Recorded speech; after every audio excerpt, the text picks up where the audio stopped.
दोस्तों शादी के 15 साल बाद एक महिला की जिंदगी में एक नहीं बल्कि दो आशिक आ जाते हैं। वो दोनों से नजदीकियां बढ़ाती है, उससे नाजायज रिश्ते बनाती है और फिर दोनों से अपने हवस का भूख मिटाने लगती है।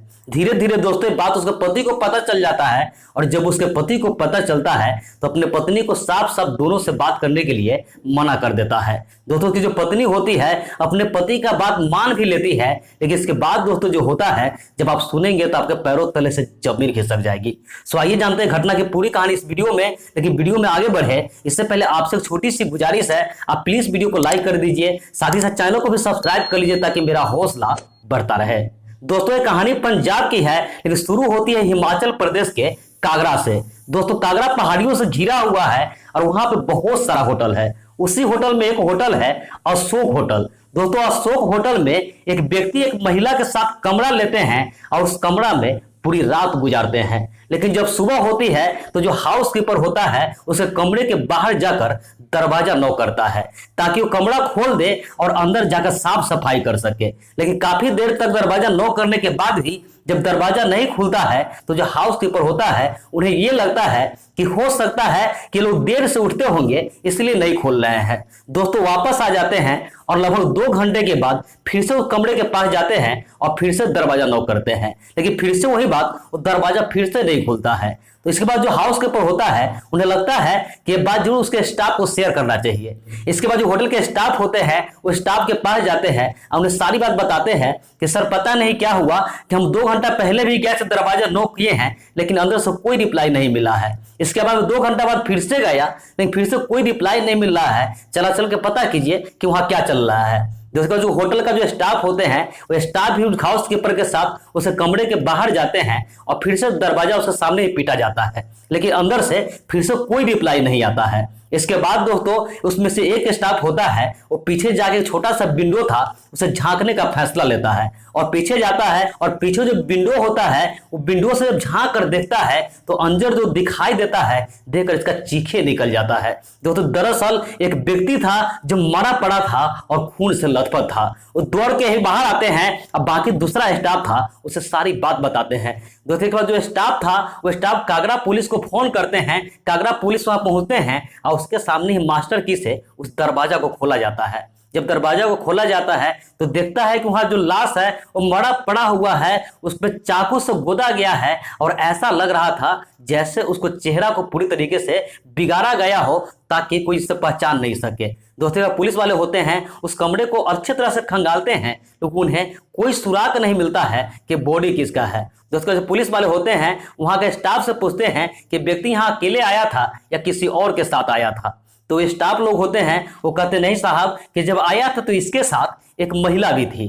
तो दोस्तों पुलिस वाले पूछते को महिला कहाँ गई तो कहता पता नहीं, वो सुबह में ही निकली है तब से वापस नहीं आई है। अब पुलिस वाले को शक होता है कि हो ना हो जो महिला इसके साथ आई थी उसने ही कांड किया हो। इसके बाद दोस्तों पुलिस वाले उसे कहते हैं कि आप वो डायरी लेकर आओ जो डायरी में उन लोगों का नाम लिखा होता है, उसका पता लिखा होता है। क्योंकि दोस्तों उस होटल में कैमरा भी नहीं लगा हुआ था जिस कैमरा में ये देख सके कि ये व्यक्ति कौन था और उसके साथ जो महिला आई थी वो कौन था। अब जो स्टाफ होता है तुरंत तो डायरी लेकर आता है जिस डायरी में नाम और पता लिखा होता है। तो पुलिस वाले उसमें नाम चेक करते हैं और पता चेक करते हैं तो पता चलता है कि जो व्यक्ति है ये व्यक्ति दिल्ली के रोहिणी के रहने वाला है। अब पुलिस वाले तुरंत दिल्ली पुलिस से संपर्क करते हैं और जानना चाहते हैं कि व्यक्ति कौन है। लेकिन जब दिल्ली पुलिस फोन करते हैं तो वहां से रिप्लाई आता है कि जो एड्रेस दिया गया था, जो नाम बताया गया था, इस नाम का व्यक्ति उस एड्रेस पे है ही नहीं। क्योंकि दोस्तों जो नाम था और एड्रेस था वो फर्जी दिया गया था। अब पुलिस वाले को समझ में नहीं आ रहा था कि अब करे तो क्या करे। फिर पुलिस वाले सोचते हैं कि हो सकता है इतना सारा कुछ हुआ होगा तो उसके बगल वाला जो कमरा में लोग रहा होगा उन्हें कुछ ना कुछ पता चला होगा तो उसके बगल वाले से जानना चाहता है। तो फिर से डायरी चेक करते हैं तो कहते हैं कि साहब कि वहां जो बगल वाले कमरा है उसमें तो कोई ठहरा नहीं था, लेकिन हाँ उसके सामने जो कमरा है उसमें 2 व्यक्ति रुके हुए थे। अब पुलिस वाले कहते ठीक है उन्हीं दोनों का एड्रेस निकालो। अब फिर से वो डायरी मंगाया जाता है, फिर से वो एड्रेस चेक करते हैं तो फिर से वही एड्रेस लिखा हुआ था जो एड्रेस जो व्यक्ति मरा था उस पर लिखा हुआ था। फिर से पुलिस वाले संपर्क करते हैं लेकिन पता चलता है कि ये एड्रेस भी फेक है। अब पुलिस वाले को पता ही नहीं चल रहा था कि अब कैसे पता करे कि जो व्यक्ति मरा पड़ा है ये कौन है। अब ये जानने के लिए वहां का जो लोकल अखबार होता है उस पर इसका फोटो छपवाते हैं, ताकि इसका जो जान पहचान कोई लोग होगा वो बता सके व्यक्ति कौन है। लेकिन दोस्तों उससे भी कोई फायदा नहीं होता है। 10 दिन बीत जाता है लेकिन कोई नहीं कहने वाला था कि मेरा व्यक्ति है या इसे मैं जानता हूं। दोस्तों इसी बीच पुलिस वाले एक और काम किया था कि उस दिन अशोक होटल के आसपास जितने सारे मोबाइल नंबर एक्टिवेट थे उस सारे नंबर का जांच पड़ताल कर रहे थे।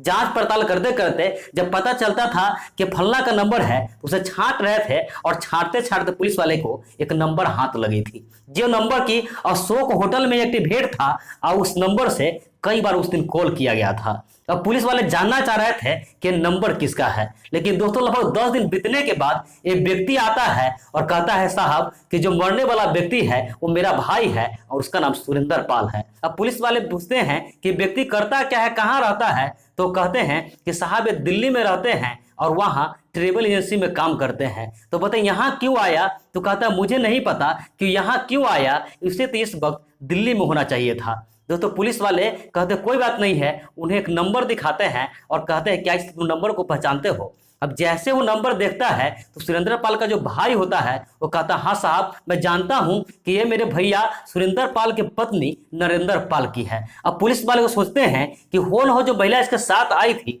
वो इसकी पत्नी ही हो, इसलिए पुलिस वाले कहते हैं क्या तुम्हारे भाभी का या नरेंद्र पाल का फोटो तुम्हारे पास है। तो जो सुरेंद्र पाल का भाई होता है उसे फोटो दिखाते हैं। फोटो लेकर पुलिस वाले सीधा होटल पहुंचते हैं और होटल का जो स्टाफ होते हैं उससे पूछते हैं कि पहचानो क्या उस दिन जो व्यक्ति आई थी, महिला आई थी, वो यही महिला है। अब जो होटल का स्टाफ होते हैं वो तुरंत पहचान लेते हैं और कहते हैं हाँ साहब ये वही महिला थी। दोस्तों पुलिस वाले इसके बाद जो नरेंद्र पाल होती है उसे गिरफ्तार करती है और गिरफ्तार कर उससे पूछताछ करने लगती है। दोस्तों नरेंद्र पाल जो होती है पहले तो उधर की बातें कर रही थी, लेकिन पुलिस वाले जब सख्ती दिखाते हैं, सख्ती से पूछताछ करते हैं तो टूट जाती है। और वो जो बताती है जानकर वहां जितने सारे लोग मौजूद थे सबके पैरों तले से जमीन खिसक जाता है। क्योंकि दोस्तों नरेंद्र पाल का जो पति था वो दिल्ली में ट्रेवल एजेंसी में वर्क करता था और नरेंद्र पाल अपने घर पे पंजाब के होशियारपुर में अकेले ही रहती थी। दोस्तों इसके बाद क्या होता है, उसका जो पति था वो अक्सर 20-25 दिनों के लिए घर से गायब रहता था, और इसी बीच इसकी पत्नी जो नरेंद्र पाल थी, 2 व्यक्ति था, एक का नाम जगदीश था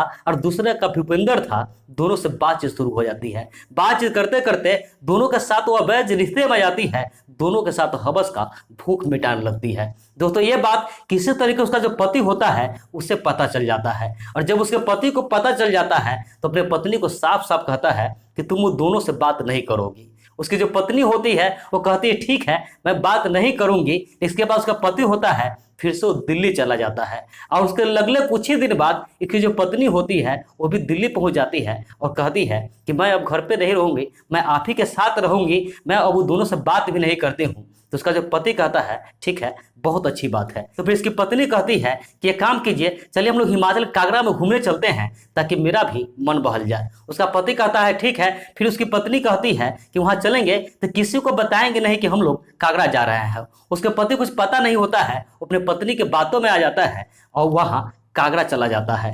कांगड़ा में जाने के बाद होटल बुक करते हैं, और जो होटल वो बुक करती है उस होटल में पहले से एक और कमरा बुक किया गया था, जिस कमरा में वो दोनों व्यक्ति जो उसका आशिक था दोनों आशिक को बुला ली थी और उसे सारी बात बता दी थी कि हम वहां ऐसे ऐसे लेकर आएंगे और तुम मुझे वहां मार देना। उसका आशिक कहता है ठीक है। उसका आशिक वहां पहले से ही मौजूद था। उसके बाद उसकी पत्नी होती है अपने पति को लेकर उसी होटल में वहां पहुंच जाती है, रात भर उसके साथ रहती है और रात में ही अपने पति के चाय में नशीला पदार्थ दे देती है जिससे वो बेहोश हो जाता है, और दोनों को फोन करती है कि तुम दोनों मेरे कमरे में आ जाओ। वो दोनों व्यक्ति होता है उस कमरे में आता है और कमरे में आकर चाकू से गोद गोद कर उसके पूरे शरीर को छल्ली कर देता है, और उसके बाद उसके चेहरा को बिगाड़ देना चाहता था ताकि पता ही न चले कि व्यक्ति कौन है। फिर इसके बाद जो महिला होती है अपने आशिक के कमरे में जाती है और दोनों के साथ वो अवैध रिश्ता बनाती है, और ये सब होने के बाद वो तीनों वहां से फरार हो जाते हैं ताकि पुलिस को या किसी को कुछ पता नहीं चल सके कि व्यक्ति कौन है। लेकिन दोस्तों कहते हैं ना, कातिल चाहे जितना भी शातिर क्यों न हो कोई ना कोई सुराग छोड़ ही देता है जिससे पुलिस उसे पकड़ लेता है। बाकी दोस्तों पूरी घटना पर आपकी क्या राय है ये कमेंट करके जरूर बताएं। तो मिलते हैं ऐसी किसी नेक्स्ट वीडियो में, जब तक के लिए जय हिंद, वंदे मातरम।